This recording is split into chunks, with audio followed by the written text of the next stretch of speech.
பெரிய ஆற்றல் மக்கள் தீர்ப்பு வழங்க இருக்கின்றார்களே அந்த நம்பிக்கைக்குரியவர் புரட்சி தமிழ் எடப்பாடியார் கேட்ட கேள்விக்கு அரசு விழா என்கிற அந்த மரபை தாண்டி எதிர்கட்சி தலைவர் திண்ணையிலே உட்கார்ந்து கொண்டு அமாவாசை எண்ணிக்கொண்டிருக்கிறார் என்று பேசுகிற முத்துவேல் கருணாநிதி ஸ்டாலின் அவர்களே, நாங்கள் உங்கள் ஆட்சியினுடைய அந்த ஆயுள் காலத்தை நாங்கள் எண்ணவில்லை, எங்கள் எதிர்கட்சி தலைவர் எண்ணவில்லை, இந்த தமிழ்நாட்டு மக்கள் நான் எண்ணிக்கொண்டிருக்கிற இந்த சண்டாளன் எப்போது போவார்கள்? டெய்லி செத்து பிழைக்கிறாங்க. அவர் சொல்றாரு ஆட்சியுடைய சாதனையை எதிர்கட்சி தலைவரால் பொறுத்துக் கொள்ள முடியவில்லை என்று. இதுதான் இந்த நூற்றாண்டு மிகப்பெரிய ஜோக்கு. அவர் சொன்னார் அவருடைய ஆட்சி சாதனையை எதிர்கட்சி தலைவரா பொறுத்துக் கொள்ள முடியல.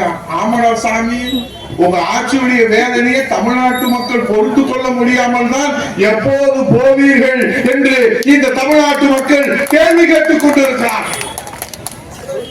அதான் சொல்றாரு எதிர்கட்சி தலைவர் எங்களை பார்த்து கேள்வி கேட்கிறார், எத்தனை வாக்குறுதிகளை நிறைவேற்றி இருக்கிறோம் என்று. ஏதோ 380 370 சொன்னார் தங்கச்சி, எனக்கு ஞாபகம் இல்லை. ஆனா பெர்சன்டேஜ்ல ஞாபகம் இருக்கு, 77%.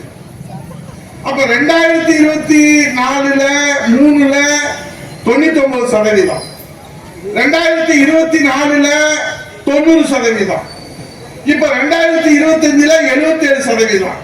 அப்ப 2026ல எத்தனை சதவீதம்னு ஸ்டாலின் தான் கேட்கணும். எனக்கு தெரிஞ்சு கணக்கெல்லாம் 2023ல 77% இருந்தா 2024ல 90% வரலாம், 80% வரலாம், 77 78 ஆகலாம். அது எப்படி 99 77% குறையும்? கீழே இருந்து மேல போறது இருக்கும். அதான் முட்டா பேருன்றது. ஆகவே இன்றைக்கு பொய்யை சொல்லி இன்றைக்கு இந்த தமிழக மக்களை ஏமாற்றுகிறார்கள் என்பதை இதை விட வெட்ட வெளிச்சம் போட்டு முதலமைச்சர் ஒப்புதல் வாக்குமூலம் 99 எங்க, 90 எங்க, 77 எங்க? 2026 ஸ்டாலின் ஒரு ஒப்புதல் வாக்குமூலம் கொடுப்பார். நாங்கள் 50% கூட எங்களால் நிறைவேற்ற முடியவில்லை, மீண்டும் எங்களை ஆட்சியை அமர்த்துங்கள், நாங்கள் நிறைவேற்றி தருகிறோம் என்று ஸ்டாலின் கேட்பார். ஆனால் நீங்கள் சொல்ல வேண்டிய பதில், நீங்கள் வந்து கிழிச்சது போதும், எங்கள் புரட்சி தமிழ் எடப்பாடியார் முதலமைச்சராக வருவார், அவர் செய்ததையும் சொல்வார், செய்யாததையும் சொல்வார்.